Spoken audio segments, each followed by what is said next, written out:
ओम नमो भगवते वासुदेवाय। एक बार की घटना है कि जब औरंगजेब ने एक संत से कहा कि तू काफिरों को हमारे खिलाफ बहकाता है, बता हमें सुना कि तू क्या शिक्षा देता है, सत्य बोलना। औरंगजेब का शासन चल रहा था। उस समय पूरे देश में औरंगजेब का भय व्याप्त था। तभी बादशाह औरंगजेब को पता चला कि दिल्ली के पास जंगलों में एक संत रहता है और हिंदू लोग उसे बहुत मानते हैं।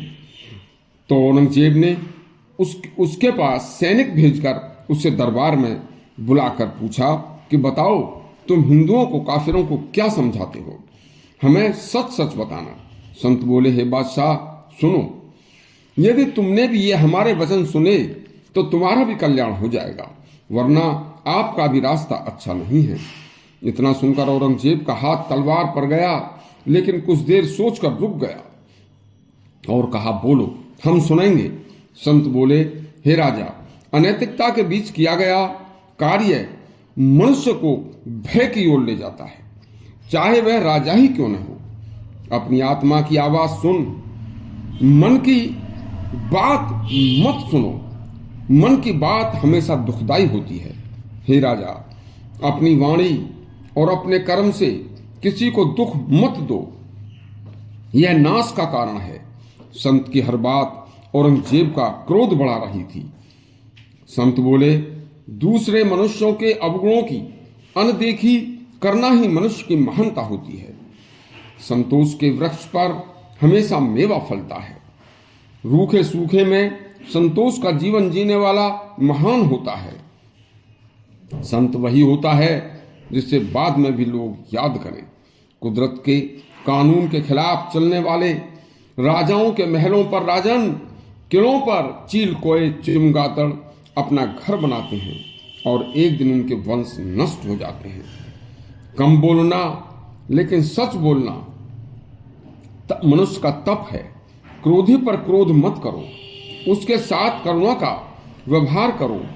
हे राजा, धैर्यवान मनुष्य अमर होता है, अधैर्यवान तिनके के समान जलकर नष्ट हो जाता है। जिस कर्म के करने में मन में गिलानी हो, चाहे वह कितना भी रोचक क्यों न लगे, उसे त्याग दो। हे राजा, हर मनुष्य को 3 अग्नियों का त्याग कर देना चाहिए, रागाग्नि, द्वेषाग्नि और मोह की अग्नि। यदि आप सबका भला बुरा सुने और किसी का भी कोई उत्तर न दें, तो आपकी आत्मा व आपका मन आपकी सराहना करेगा।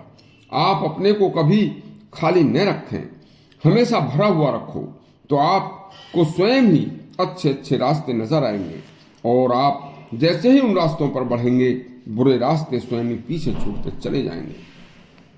अंत में संत बोले, यदि तुम्हें अपने जन्म लेने से पहले गर्भ में की प्रतिज्ञा याद आ जाए, तो फिर तुम्हें मनुष्य बनने में कोई शक नहीं रहेगा। हे राजन, मैं एक विरक्त संत हूं, मुझे कभी किसी से कोई डर नहीं लगता, इसीलिए निर्भीकता के कारण आपके दरबार में सत्य सत्य कह रहा हूं। औरंगजेब बोला, तो इसकी गर्दन से धड़ अलग कर दो, क्योंकि यह किसी से नहीं डरता। और उसका आदेश पाते ही संत की गर्दन उड़ा दी गई।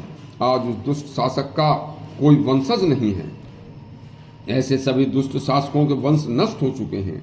आगे भी इसी तरह के और भी इतिहास के सच्चे सच्चे किस्से, गुमनाम किस्से सुनने के लिए हमारा चैनल सब्सक्राइब करें और घंटी दबाएं। धन्यवाद।